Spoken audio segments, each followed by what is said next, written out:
Tarry here, where the stories never grow old, and you hear something new every time they are told, and it comes clear. So tarry here, where it doesn't matter your age, and when we gather round the table, we all take the stage year after year. So tarry here, where Welcome to the Enlighten Radio Storytelling Hour at enlightenradio.org. We're broadcasting from Bolivar, West Virginia. This is Fanny Crawford. And Stosh Ziolkowski, your radio hosts. Yes, you did that well, Fanny. Good morning. Did I say today is April 6th? It's not really, but this will be airing on April 6th, Monday, April 6th.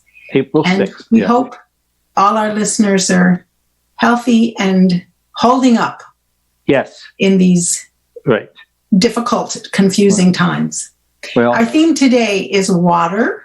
Water. And we want to thank Andy Offit Irwin for allowing us to use his Tarry Here original composition that started out this show. We love starting with Andy's beautiful song. Someday we're going to have to do a trio with Andy and sing that. That would be, I don't know what he would think about it, but he has no control over it, whether we sing along or not. So knowing Andy, he would probably enjoy it. And he would probably give us some notes. Right? Oh, no doubt. Whoa, I almost fell over. So I did a thing yesterday, first time ever. I've been on Facebook ever since I lived in Arkansas, which was before 2012. We lived in Arkansas for 6 years. And I just yesterday, for the first time ever, I attempted something that I didn't know you could do on Facebook. That's how dense I am at times. I actually videoed a little science thing and put it up as a watch party. Oh. And there were a few people who actually saw it. At first, when it was up there, I wrote a comment myself and said, well, I can see me, but I can't hear me. And then Terry wrote, oh, I can hear you. So all I had to do was touch a certain part of the screen and sound came on. But it was interesting. And I did it. I was inspired to do it. You'll just love this because you know how I talk about anything. I was inspired to do it because I've been doing this thing about air pressure and blowing up a balloon in the bottle. And then I thought, wow, for young children or adults or anybody, there is another extension to that. And so what I did was I blew up the balloon in the bottle, and I showed whoever's watching that I had my finger over the hole once I did that. And so the balloon stayed blown up. But then I stuck the end of the bottle where the hole is in a bowl of red liquid, water, food coloring in the water. Yeah. And took my finger off the hole. And so then air pressure from the outside could push down on the liquid and push it into the bottle with the balloon, and the balloon would deflate and the bottle would fill up with this colored liquid. It was so exciting the first time I did it that I couldn't, because it was a brand new thought. And, at my age, if you can have a brand new original thought, that's pretty good.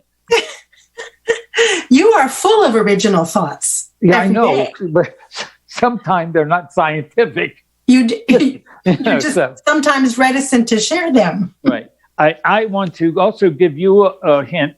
Do you know a name, Papa Joe Gaudet? Yeah, we've been talking about him. Yeah, well, I want to remind you, you got to get him.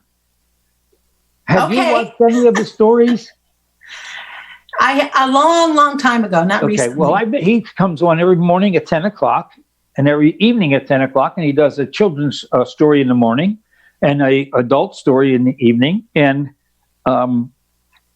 I've watched a number of his stories, and I think he's just amazing. I mean, he looks like he's older. He's got a lot of hair, a long beard, great facial expressions. And when he's telling a children's story, he reminds me of an elf, of somebody who just appeared out of the woods and is talking to you. And his eyes sparkle, and he makes these wonderful faces and sound effects and everything.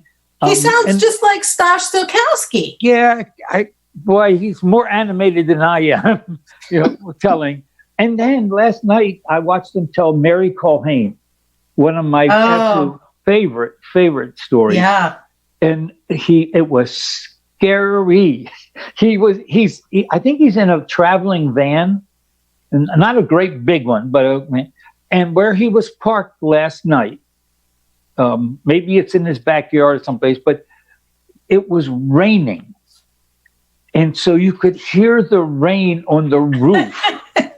And it wasn't pouring down, but it was pretty steady. And the effect was very eerie. I was glad that I was in my living room and my wife was nearby. Because if it had been in that dark room all by myself, I would have been looking for a candle. Well, okay. So anyway, I will listen to him again. Yeah. It's been a while. He's on Facebook. Okay. 10 in the morning, 10. It's got called the watch party. Anyway, boy, that's a lot. And I also found, looking into my papers, I also found a kind of a poem I wrote about Jonesboro when we were both there 2 years ago, I think, or maybe 3 years ago, where I told a story in the tent, and then you did also. Yeah. You remember that? Uh-huh. Anyway, if we have a minute or two at the end, I want to read this poem. Okay. Sounds good. And I figured I would ask your permission since you're in charge. I love this lip service you give. I think, isn't that great? You're a boss again. And you have so to speak. You have complete control over your entire Staff. Yes. Oh, that's nice. And I'm a staff person instead of just a worker bee. No control. Absolutely no control. Okay. Shall I tell a story? Yes, or are we please. going to keep going for a while? No, please tell a story. I'm anxious to hear whatever you're going to tell. Okay. Well, I want to use this time today, talking about water, to describe my relationship and history with water. Whoa. And I need you to give me feedback on this because I'm going to do this. The phrase is publicly. Theoretically, this is public.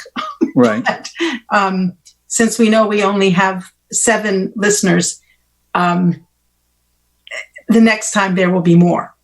Okay? Yeah. So the story opens long before my birth, long before my parents' birth. I am a Crawford, a Barnes, a Williams, a Cooper, a Peoples, a Lott, a Morris, Harris, Wexner, Hochheiser, and a Rosapep.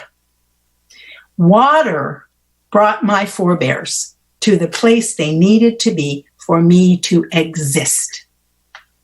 Wow. The earliest known history from my dad's family is a written narrative left by my dad's grandfather, Thomas Barnes, about his father's escape out of slavery in Hagerstown, Maryland, to freedom in Lewistown, Mifflin County, Pennsylvania. That escaped slave, Henry Barnes, my great-great-grandfather, was born enslaved along the James River near Richmond, Virginia, and taken to Hagerstown in Maryland as a child. As a young man, he likely traveled the region's waterways to freedom. That was 1835 or so. From Antietam Creek or possibly the Potomac River in Washington County, making his way on foot, or by boat for at least part of the way, north to the Juniata River in south central Pennsylvania at Lewistown. Now, the stories from that handwritten family history by my father's grandfather were my bedtime stories when I was a child. And some of our listeners have heard me tell, you have heard me, Stash, tell these stories. And they helped to make me who I am today. I've been hearing them all my life. Thomas Barnes, Henry's son, married Mary Belle Peoples Lott and their daughter, named Mabel Cinderella, honest, grew up on Cattaraugus Creek in Olean, New York, in southwestern New York. Mabel Cinderella married a light-skinned African-American, John Calhoun Crawford, whose family had fled Tennessee. An uncle of his, Anthony Crawford, was murdered there, lynched by a white mob. According to family lore, the Crawfords fled up the Tennessee River to the Ohio, likely as far as the Wabash River and into Illinois. John Calhoun Crawford, my father's father, was a barber who eventually started a barbershop in Olean in New York, where he married Mabel Cinderella. Now, tucked among all these heart-stopping narratives, some of my dad's most exciting stories for 5-year-old Fanny was about the flooding of Cattaraugus Creek every spring, when the Cattaraugus rose out of its banks into the family's front yard. This is the child's perspective. Now, my mother's family were English Jews on her mother's side and Austrian and Polish Jews on her father's side, who all came across the Great Water from Europe, steerage class, between 1820 and 1850, part of the great stream of immigrants who came through New York Harbor. One of my earliest memories is visiting Liberty Island in New York Harbor and my mother teaching me the poem by Emma Lazarus on the bronze plaque at Lady Liberty's feet. Send me your tired, your poor, your huddled masses yearning to breathe free, the wretched refuse of your teeming shores. Send these, the homeless tempest tossed, to me.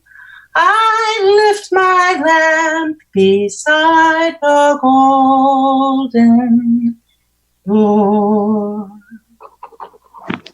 My parents met in Westchester County, New York, in Yonkers and New Rochelle, just north of New York City. Yonkers on the east shore of the Hudson River, and New Rochelle on the Eastchester Bay side across the peninsula. But they soon moved to Philadelphia, where I was born, and grew up on the banks of the Schuylkill River. I was in my 30s before I was actually on the Schuylkill in a canoe. But that was not my first time in a canoe. I spent part of every summer outside Philadelphia on Whitmer Lake in Horsham, PA, and at Red House Lake in southwest New York State, not too far from Cattaraugus Creek, where my dad grew up. My first husband took me tramping through swamps and the reedy banks of streams and rivers, looking for frogs and crayfish and trout fishing in the Rocky Mountains. Now, some of you have met my current and final husband, Stash, you know Jose. Oh boy, the way you said that was scary. Oh, John could edit that out a little bit and we'd be in trouble. He grew up lifeguarding. Jose grew up lifeguarding at pools and lakes across Maryland, teaching swimming and canoeing with friends and family in more states than I can count. We've been in a few canoes and kayaks together. But his favorite water stories are about the floods of Frederick County. Linganore Creek flooding Gashouse Pike, Carroll Creek flooding downtown Frederick over and over till the containment project that resulted in the downtown Creekside walkway that we all love in downtown Frederick. But of course, Carroll Creek is now flooding again. Water has its own narrative. Our daughter is all grown up now. And when I asked for her water stories, she reminded me of the pond. We called it a lake, but it's a very small lake.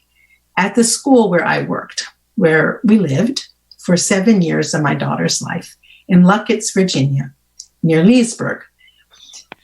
And the creek that feeds that pond, near Stumptown Road in Loudoun County, is a tributary of Catoctin Creek, one of the north-flowing streams that meets the Potomac River at Point of Rocks on US Route 15. My daughter talks about swimming at Gladen Pond, ice skating there in the winter, and sitting on the gravel beach with friends, watching muskrats, turtles, and herons.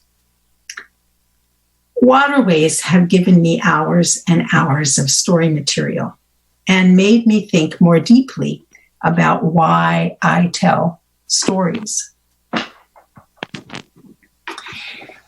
In 2013, I discovered the headwaters of the North Fork of the Potomac River at Fairfax Stone, between Thomas, West Virginia, and the Maryland state line.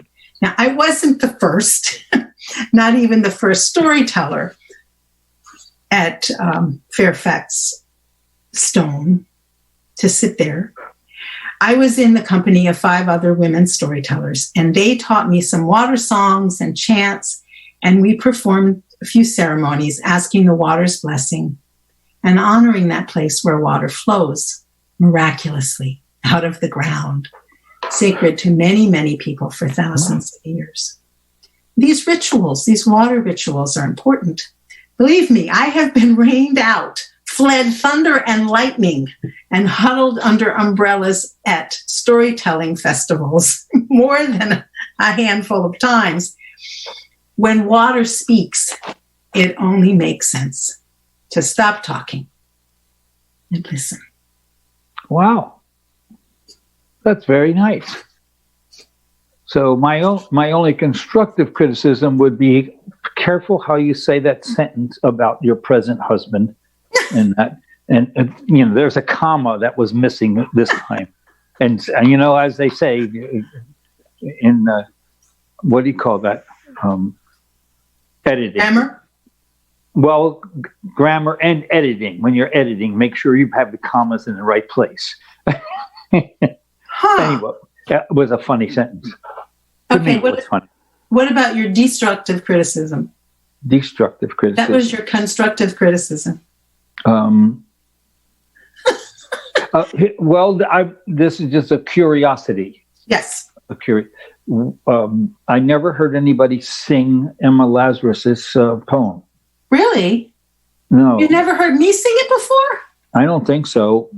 Oh, okay. And it was interesting because when you first started, I thought, what's she doing now?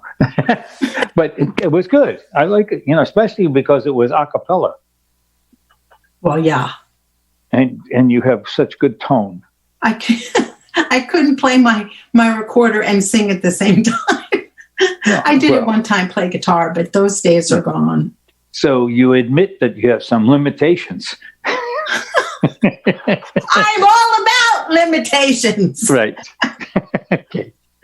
So, folks, you're listening to the Enlighten Radio Storytelling Hour. We have no idea what you're listening to. Okay.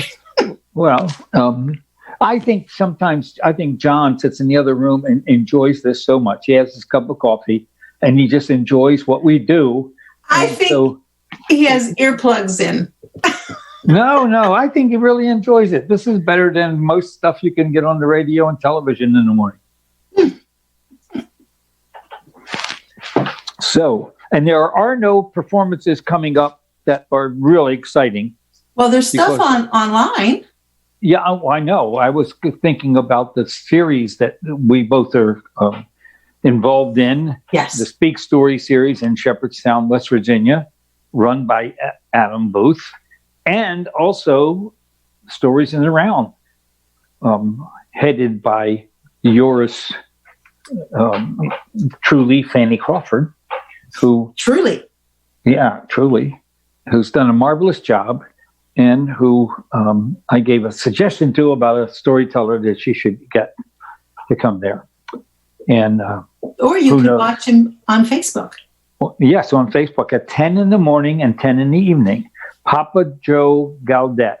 That's the way I pronounce his name. I don't know how he pronounces his name.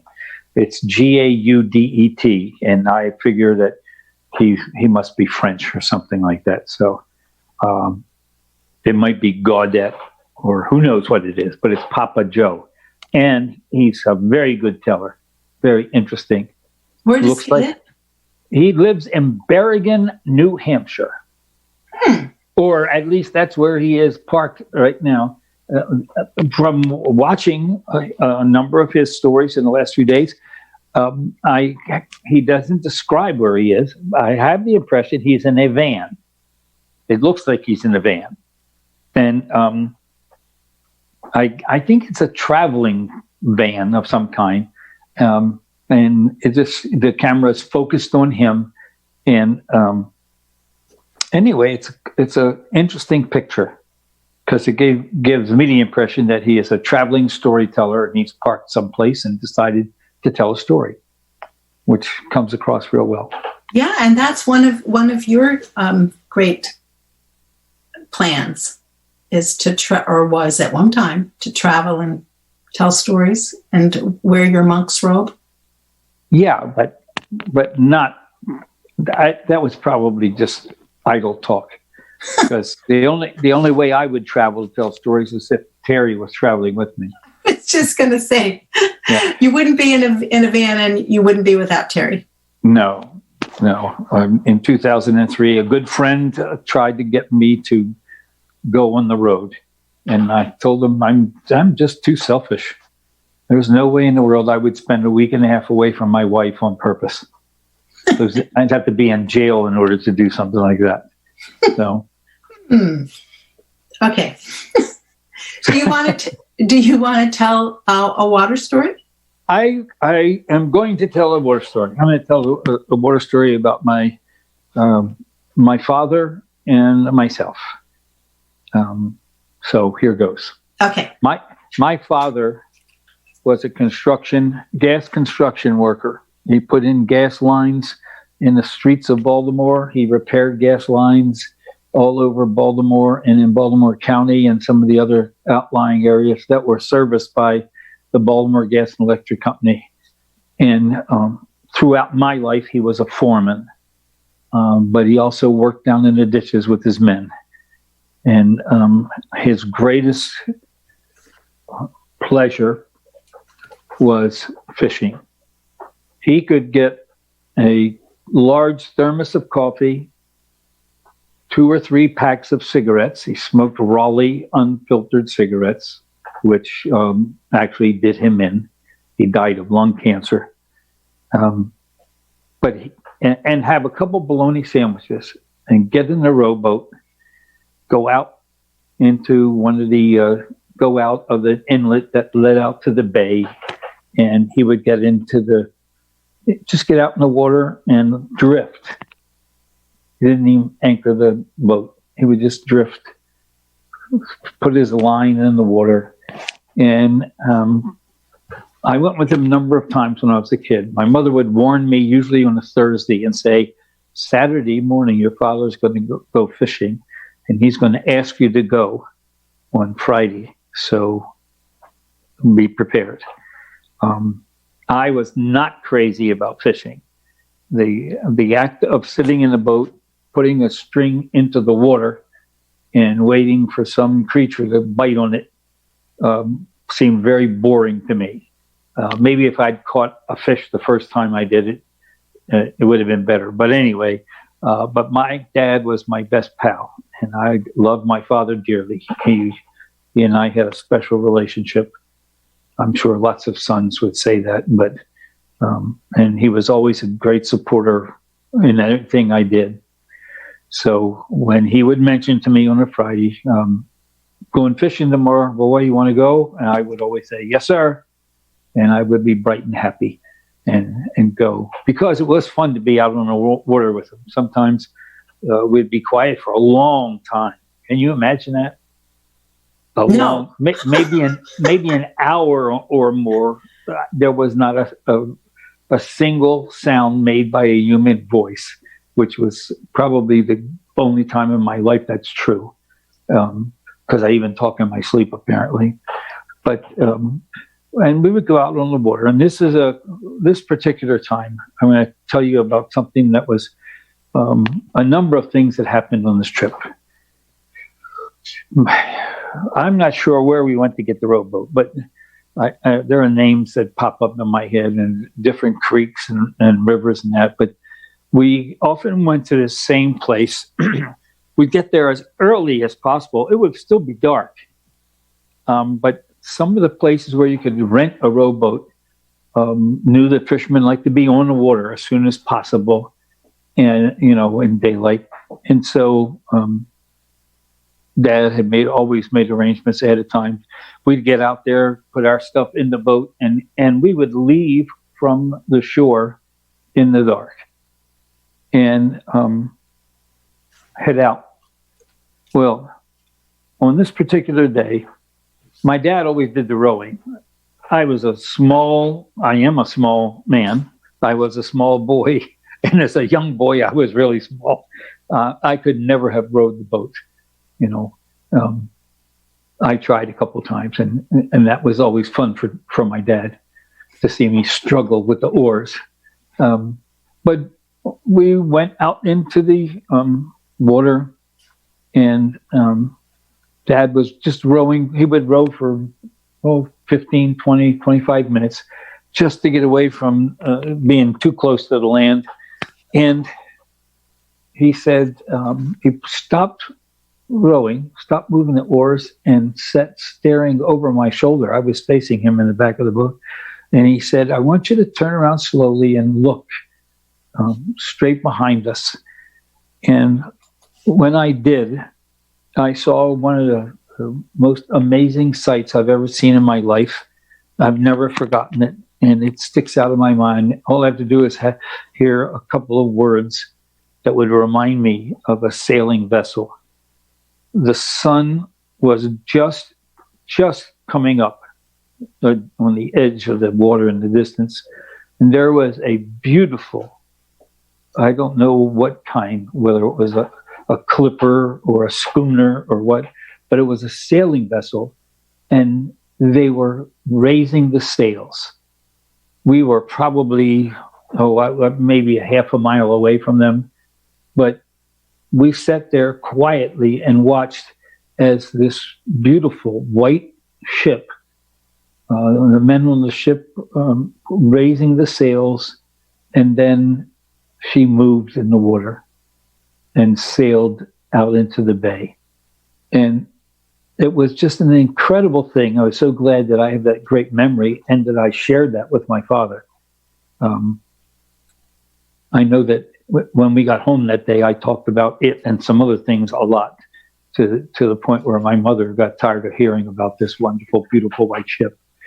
But it was a beautiful morning, and once the ship was pretty much out of our interest, we went a bit further. And I wish I knew exactly where we were, but I never paid attention much to geography. But we had passed a small island in the mouth of the bay.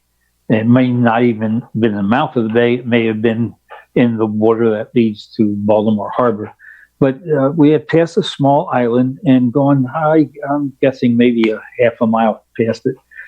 And that's where we fished for a while. Well, it started to get cool and cloudy, and the beautiful morning changed rather quickly.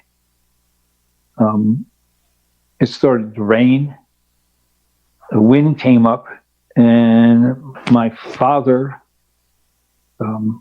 had a rather large towel that he always took with him for fishing in case one of us went in the water to dry off. He gave me this towel and said, wrap this around yourself. And I sat behind him on the floor of the boat because the rain was beating down, and he said he was going to get us to the island that we had passed. The water got pretty rough, and my dad was a man that weighed at least 240, 250 pounds, about 5'10", and strong as an ox. He worked in the street for 43 years on his construction job, and he was extremely strong. And he rowed that boat against the wind, and the water seemed to be pushing us further and further out into the bay instead of making any headway. But he rowed vigorously, and I could hear him after a while. I could hear his sounds almost like he was panting. It was such an exertion. And finally, like we got close to the island, and he redoubled his efforts on the oars, and the boat touched the sand. And he immediately told me to get out of the boat, and he got out, pulled the boat up onto the sand a little bit, and collapsed. He was face down on the sand, and I, for a few, probably only seconds, but which seemed like an eternity, I was afraid he had died. He was so exhausted that he couldn't move. And that didn't last long, a few minutes maybe, until I knew he was breathing. And he propped himself up then and said, "Let's move further away from the water." And we did.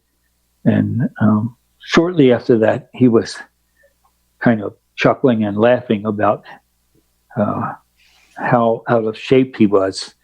And of course, I didn't think he was. And until this day, I'm sure that if he had been in any less shape than he was, we would have been washed out to the bay, and who knows what would have happened with that rowboat. The boats that we rented in those days to go fishing were not what I would call seaworthy. They were okay for being in the river and calm water, but anyway, we spent maybe 45 minutes on that little bit of land, and the storm passed,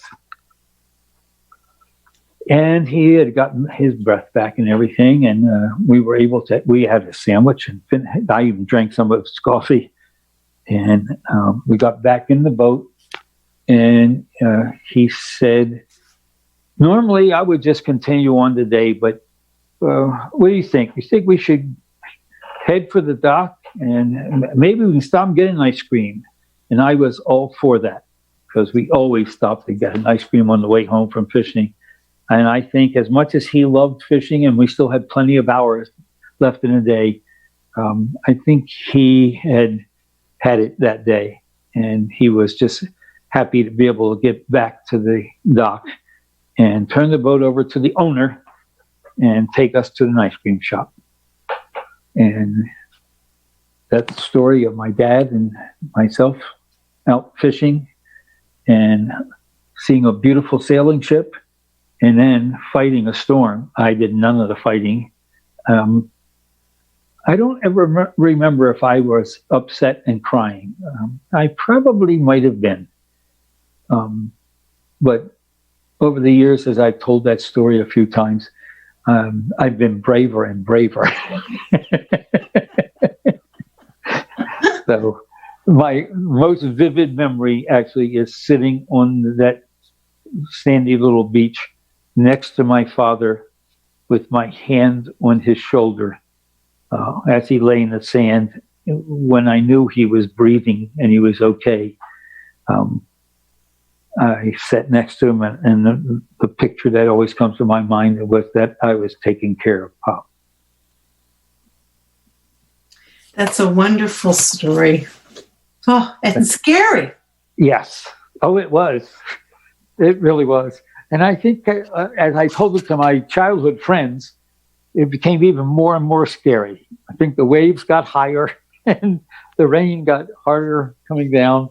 And it actually, I do remember shivering. It was the temperature dropped, and it was very cold. But Yeah. you know, and I heard my dad tell that story a couple of times. So of course, he told it differently. He never made himself the center of attention in stories unless they were funny. He was very good at poking fun at himself sometimes. And but that's my water story for today. I love it. Good. I've heard other fishing stories, but I thought I remembered one about an island, but this was different in some way. Yeah. You may have told it before, but this time it was scary. Yeah. Yeah. I spent a couple of times with my dad when there was very scary things happening. If we have time later on, I'll tell about a time when something really scary happened on the water. Not a very long story. But, so, and we've been on the air for almost 33 minutes. Very good. You I'm didn't impressed. know I was keeping time, did you?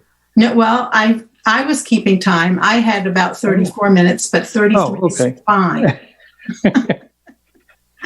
Can you see me, by the way? Yes, I can see you perfectly. So be careful. I'm keeping track. Hey, how would you like to see a picture of my dad? Oh, wonderful. Except our listeners can't. I know, but just for you, to give you an idea. This is a picture that I just found just recently. And so anyway, here it is. Can you see that? Yes. Is that his christening gown? That's his christening gown in 1904. Wow. Isn't that something? Oh. And I almost said that's the only time he ever wore a dress, but that's not true. That's not true. It just reminded me that my dad was at his club, the Democratic Club that he and two of his friends started about maybe 65 years ago.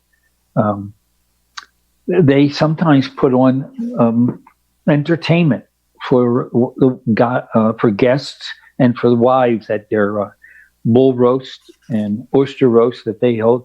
And sometimes the entertainment involved grown men, large grown men, wearing skirts and dresses kind of thing, and doing a chorus line kind of thing. And it was just hysterical to see these guys do that. Because when they were doing it, they were not like in their 20s. These were guys like in their 40s, maybe even early 50s. And did your mother ever go to these performances? Yeah, she did. I think she thought it was silly, interesting. You know, I don't think she minded it so much because it was kind of so bizarre, and it was very wholesome, very wholesome and silly. And just to get a laugh out of the people there. And I think it's something she would never have been a part of. But she admired my father that he didn't have any kind of pretensions about, himself and could have fun with the guys. So, yeah. I know. I like hearing stories about the club. That seems just part of another era. Yeah. And I think I probably told you that 50 years after my father and his two friends started that club, 50 years almost to the day, not quite, within a couple of weeks, I held a reunion there for myself and 10 of my childhood friends in that same club. And it was the last function anyone held in that club because the club was sold. Yeah, actually, I remember that story. Yeah. So that was kind of a neat bookend story. Yeah. Yeah. Okay. So what do you have for us? Okay. I have a newspaper story that I just found by accident today when I was going through yesterday when I was going through my water story file, trying to decide what to tell. Wow. You have a file. I have a file. I have a lot of files, Stosh. You should not be surprised. You've seen my paper stacks. Yeah, I didn't think of them as a file. Okay. Just piles. Yes. Well, this was in an actual file. So this is from the Herald Mail, the Hagerstown paper. I didn't date the clipping, so I don't know how old it is. It says August 11th, but we don't know what year.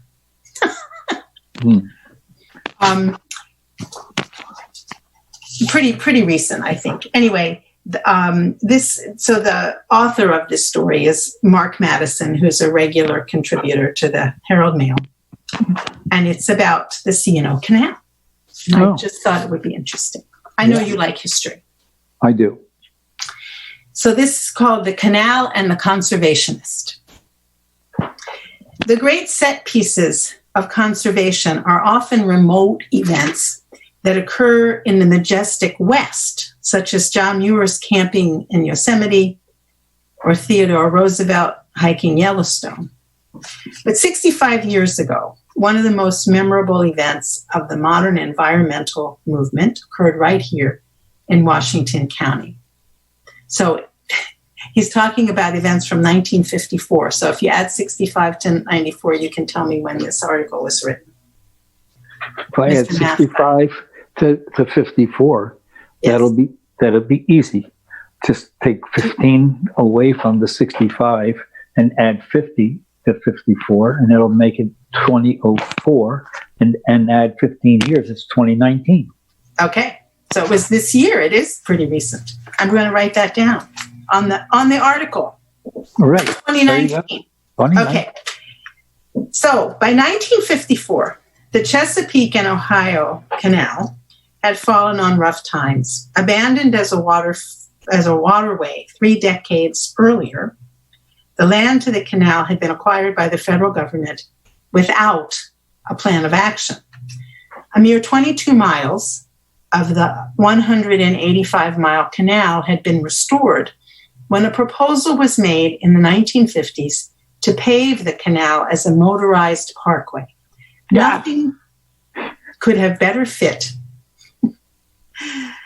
the times, these times, the 50s, because that was the heyday of the interstate highway system and efforts to bring Americans to nature by literally building roads to wild lands. A few conservationists question the wisdom of paving over nature to make it more accessible. The most famous of these was Supreme Court Justice William O. Douglas, who regularly hiked the canal. In a letter to the Washington Post, Douglas suggested that editors hike the canal before endorsing its destruction. And eventually, newspapermen and famous conservationists, like Wilderness Society President Olaus Muir and National Parks Association President Sigurd Olsen, joined the band of 58, departing from Cumberland, Maryland on March 20th, 1954. So I'm guessing this was a March article in 2019. That would be my guess. The hike itself was part wilderness trek, part publicity tour, and part Earth Day precursor. There were lectures on natural history at night. Local groups came out to feed and cheer the band on. And the hikers were filmed and photographed by newspapers, Time magazine, even newsreels.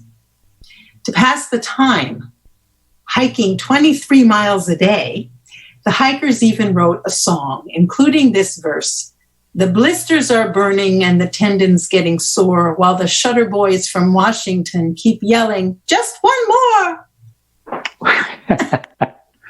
It took 8 days to walk the 185 miles, and the brisk pace meant only 9 hikers, including Justice William O. Douglas completed the entire hike to Georgetown.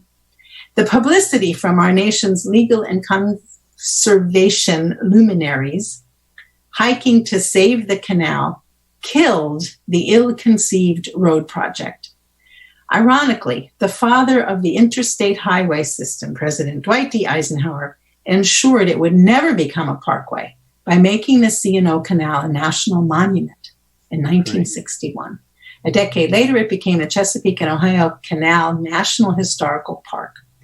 In the 1950s, C&O Canal Parkway had been built as, if in the 1950s, C&O Canal Parkway had been built as planned, we might well have the equivalent of the GW Parkway running through Williamsport to Cumberland.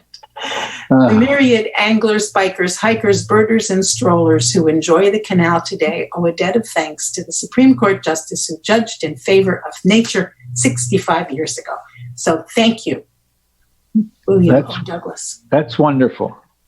That's wonderful. If I were younger, I might want to do something like walk the,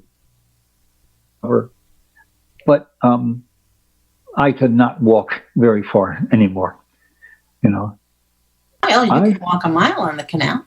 It is. I have walked some on the canal. In fact, for a number of years, in an earlier lifetime, I spent New Year's Eve and New Year's Day in a house with a relative by marriage who had a house on above the canal.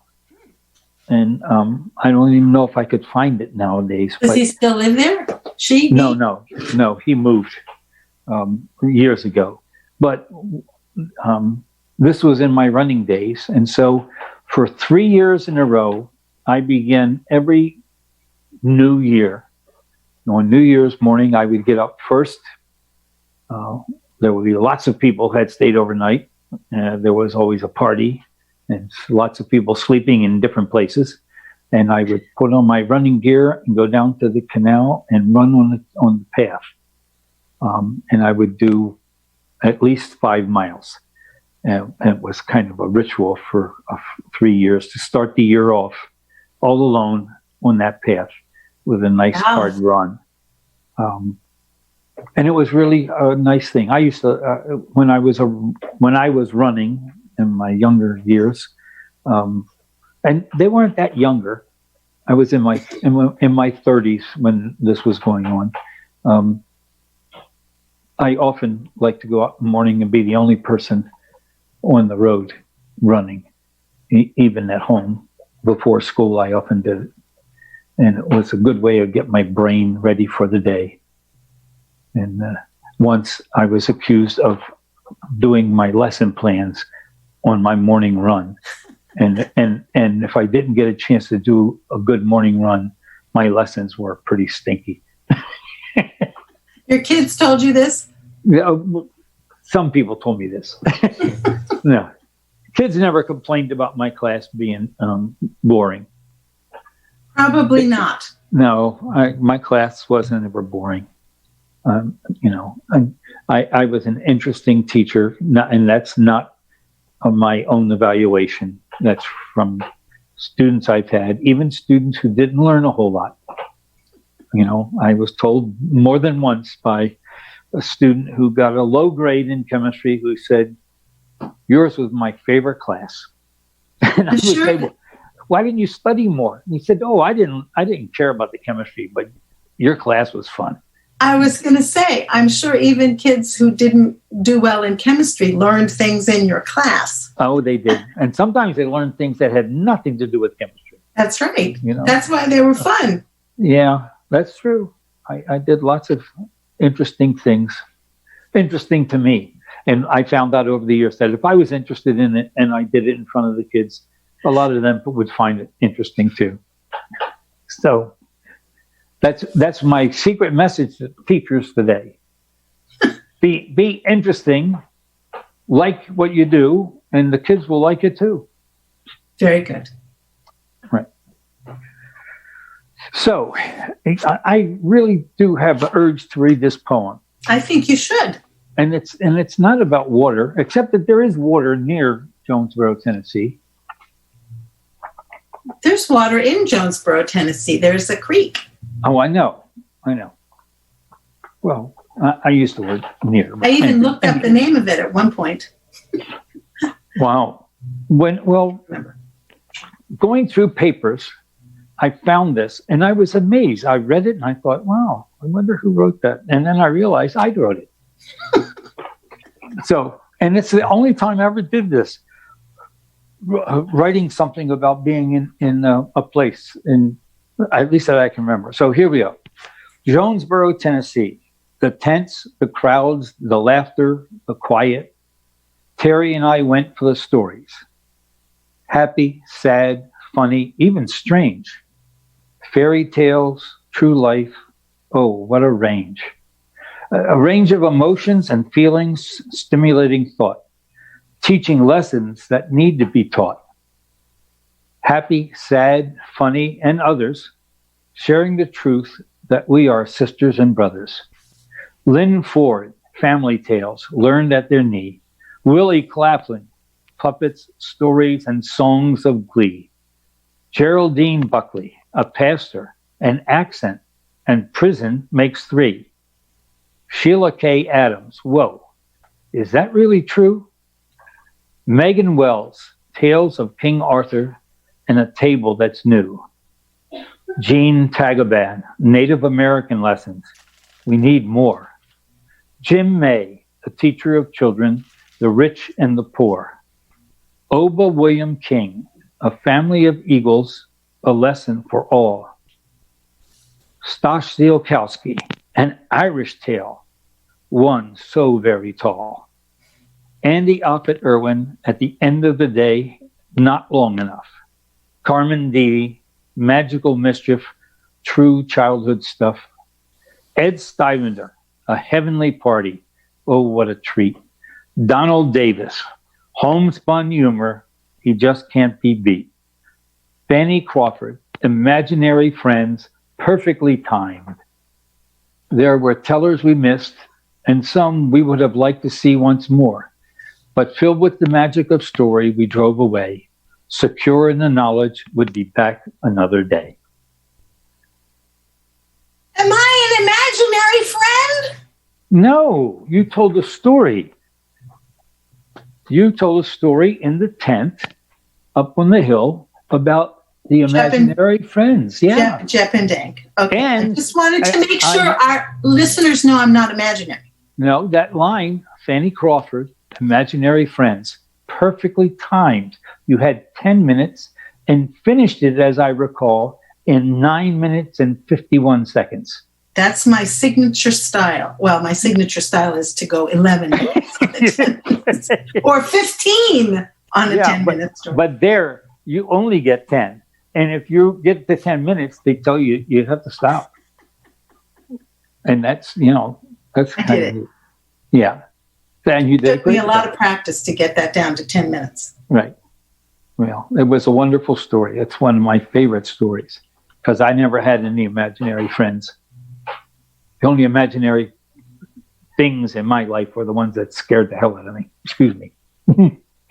The ones in my closet, in my bedroom, and the ones who walked up the steps late at night to the third floor and made weird sounds. So, what do you have next for us? Well, I don't have anything planned for us. Well, we have about 5 minutes, 6 minutes maybe. Okay. I want you to give me more feedback on my water story. Put you on the spot. Yeah. Well, you didn't introduce the women. I would like to have heard who they were. You mean I didn't describe them? Yeah. You mentioned that you were there with this group of women. Oh, the storytelling women. Yes.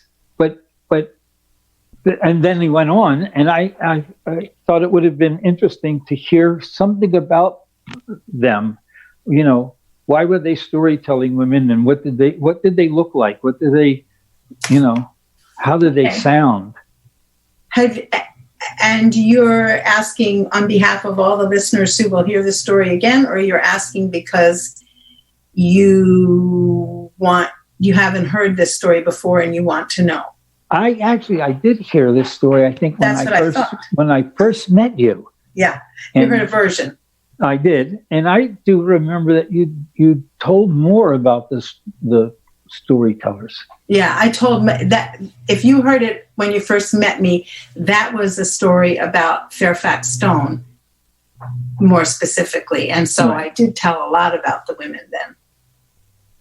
So that we were gathered for a retreat near Eileen Evans' house at Timberline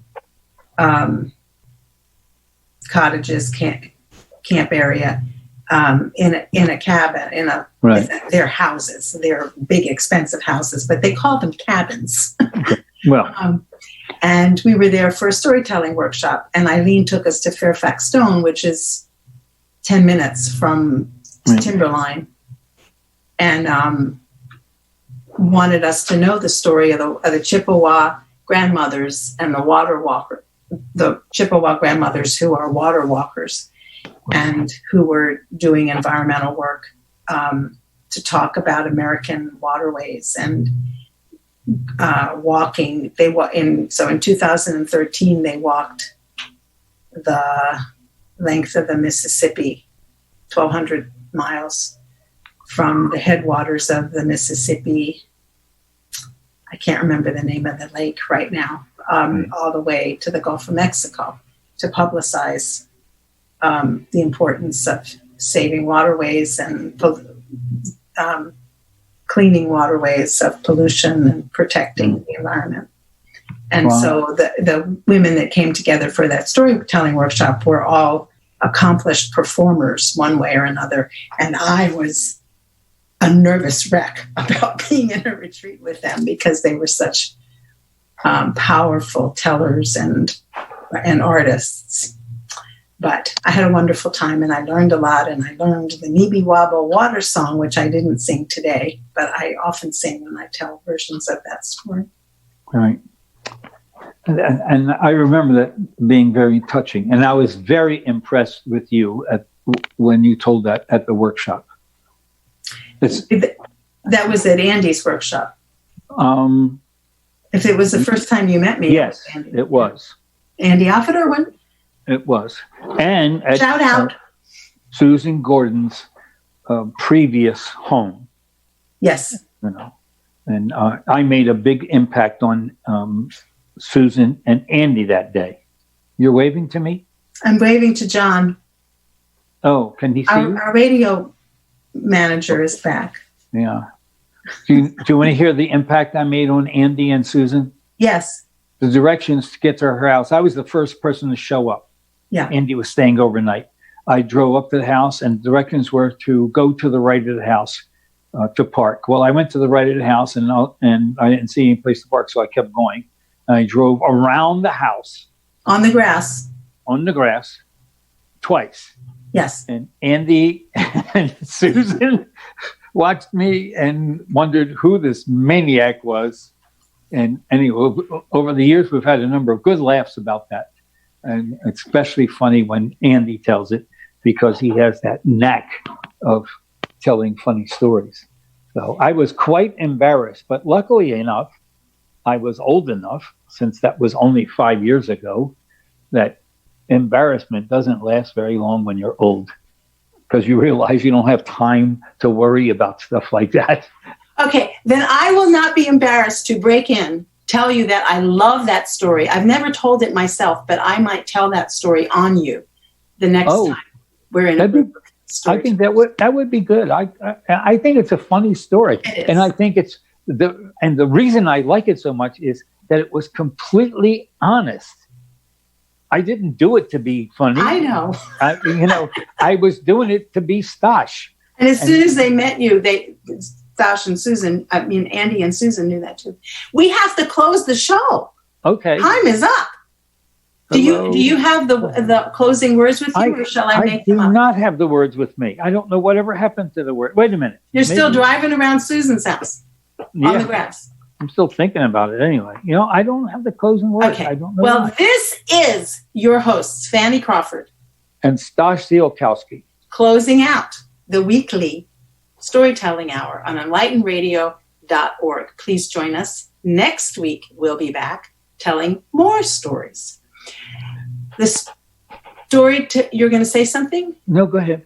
The Enlightened Storytelling Hour brings together traditional and non-traditional tellers, creating a community of tellers and listeners to share and enjoy all of our stories. Right. And I would just add a little postscript. Anyone who listens to our show has to be jealous, because you and I spend an hour each week having more fun than somebody our age should be allowed to have. They also have to be crazy. Okay. All right. Okay. Thank you, John Case, our radio engineer. Thank you, John. See you next week. Okay. By the way, coming right up is a day's worth of John Prine, since he's in the hospital with yes. COVID. Wow. So anyway, thanks you for can doing look forward to that too. Let me stop the recording here. Hold on a second here.